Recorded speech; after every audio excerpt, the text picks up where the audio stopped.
Cənab Vensin Bakı və Yerevana səfəri fonunda regionda baş verən vəziyyət, regionun gələcəyi və Fəzail Əməlinin vəfatı haqqında danışacağım bu gün sizinlə.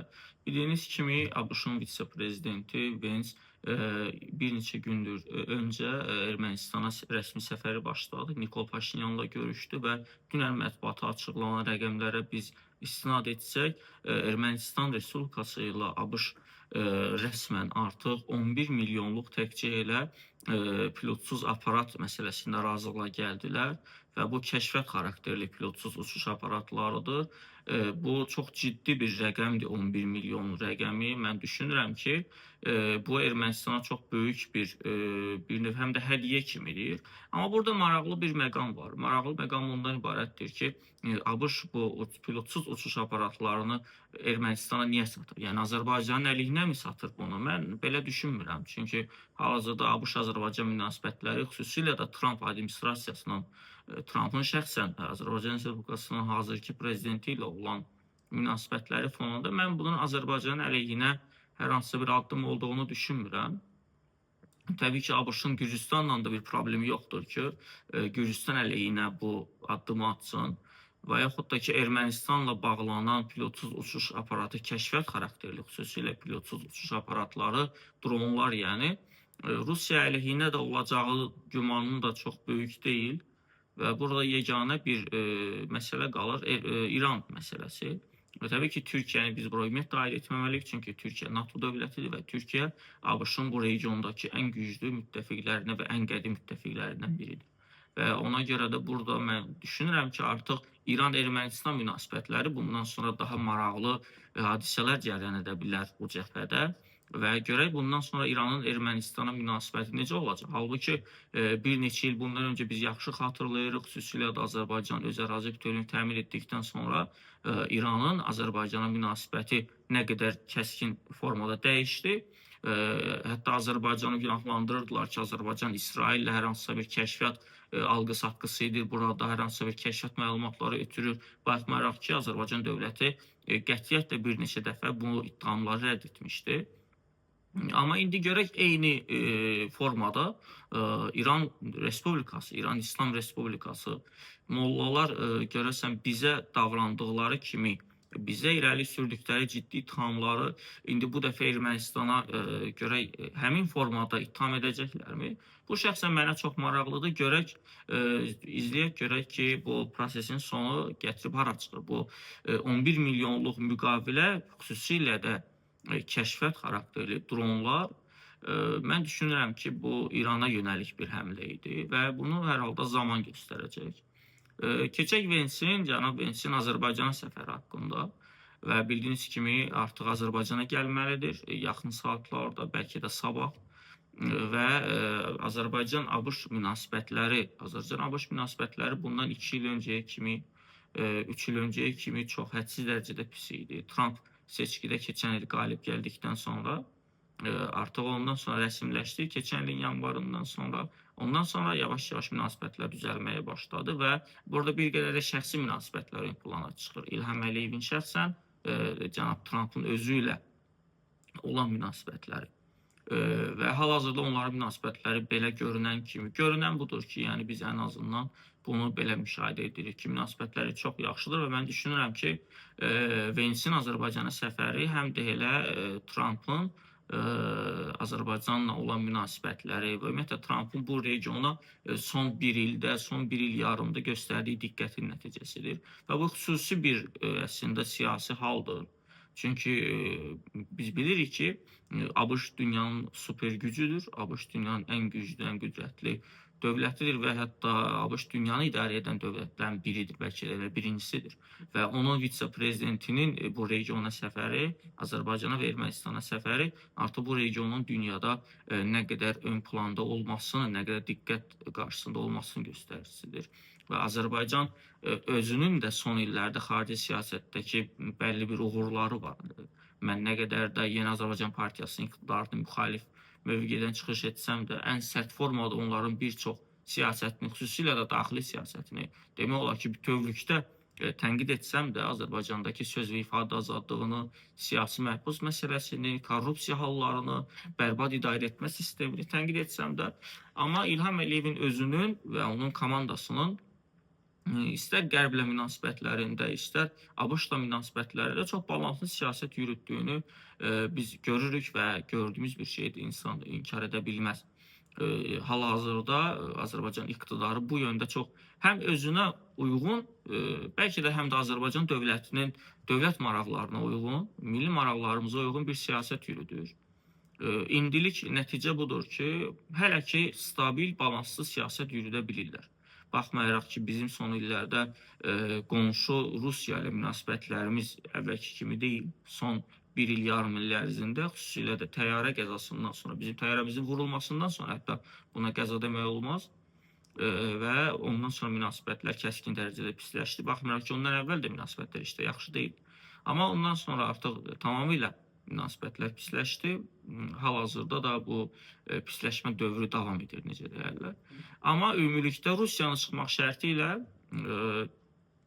hal-hazırki iqtidarın xarici siyasəti stabil hesab etmək olar, balanslı siyasət yürüdürlər.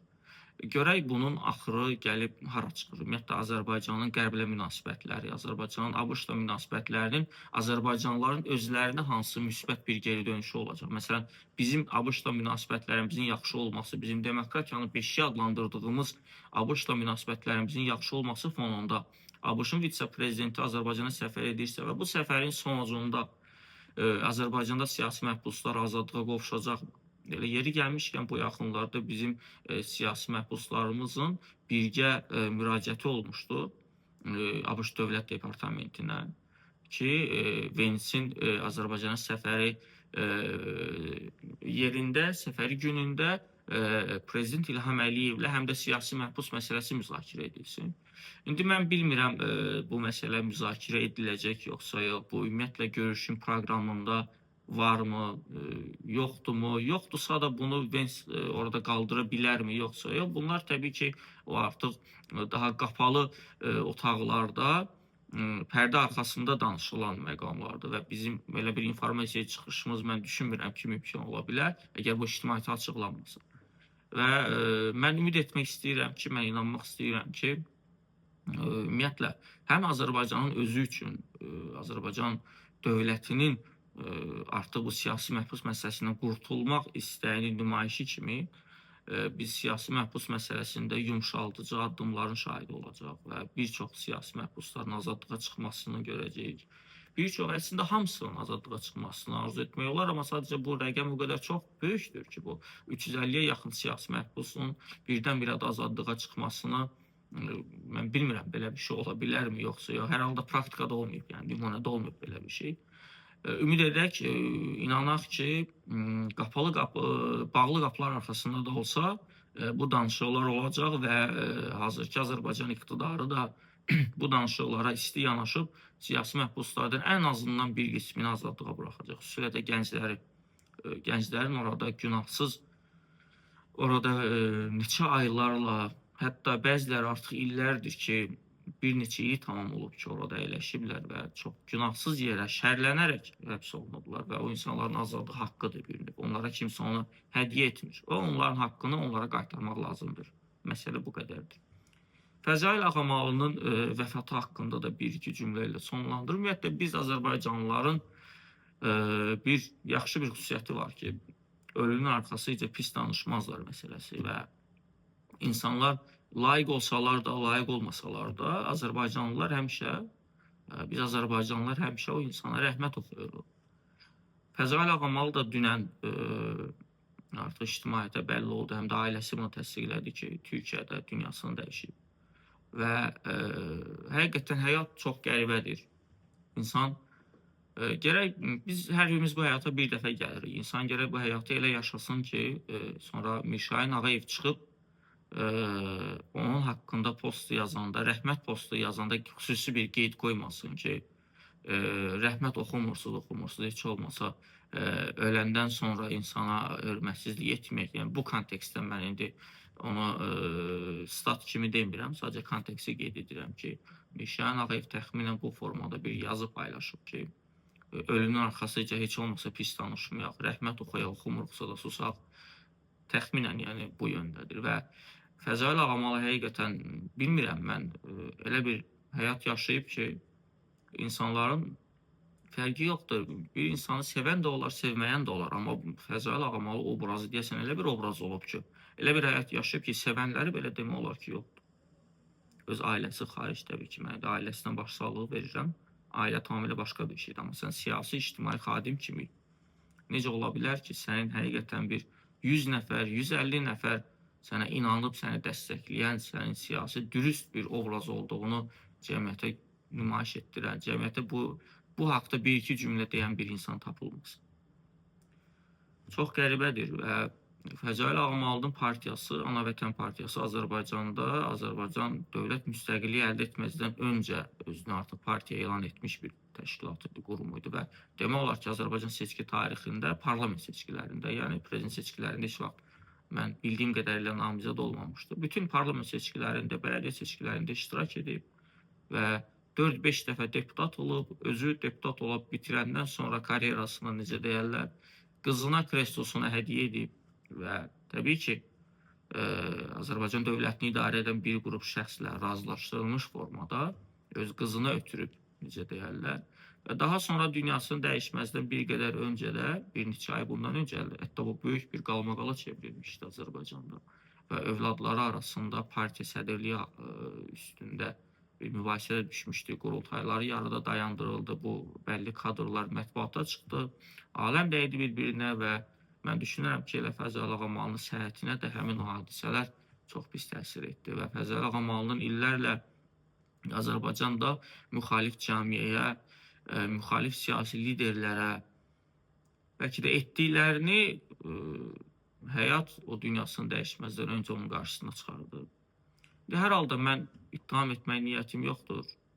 Fəzail Ağamalı artıq dünyasını dəyişib və mənim ümumiyyətlə dünyasını dəyişənlərlə işim yoxdur. Sadəcə mən bir gənc siyasətçi kimi mən həmişə bunu düşünmüşəm və bunu düşünüb bu həyatı yaşayıram ki, insan gərək elə yaşasın ki, sonra onun arxasıca da bu qədər də lənət oxuyan olmasın ən azından.